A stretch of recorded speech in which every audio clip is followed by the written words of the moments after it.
तक नहीं गया, तुझे पता ही नहीं कि शहर क्या होता है। अरे ऐसी जिंदगी का क्या फायदा। उसकी ये बात सुन करके उस नाव वाले को सच में लगने लगा कि मेरी जिंदगी शायद किसी काम की नहीं है। अपनी सोच की वजह से उसका नाव से ध्यान हटा और तभी नाव की टक्कर हो गई एक बड़े से पत्थर से, जिसकी वजह से नाव में पानी भरने लगा और नाव डूबने लगी।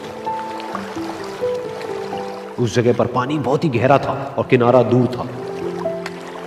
नाव वाले को समझ आ गया कि अब इस नाव को बचाने का कोई तरीका नहीं है और वो अपनी जान बचाने के लिए नदी में छलांग मारने ही वाला था। तभी उसने उस बिजनेसमैन से पूछा, साहब आपको तैरना तो आता है ना? तो बिजनेसमैन घबरा करके बोला, ऐसा क्यों पूछ रहे हो, मुझे तैरना नहीं आता है। उसकी ये बात सुन करके नाव वाले को हंसी आ गई और वो बोला, अरे साहब आपको तैरना तक नहीं आता, ऐसी जिंदगी का क्या फायदा। ये सुन करके उस बिजनेसमैन को अपनी गलती का एहसास हुआ और वो हाथ जोड़ करके उस नाव वाले से बोला, तुम जो कहोगे मैं तुम्हें दूंगा, बस मेरी जान बचा लो। तो उस नाव वाले ने बोला, अरे साहब आप घबराओ नहीं, मुझे सिर्फ तैरना नहीं आता है,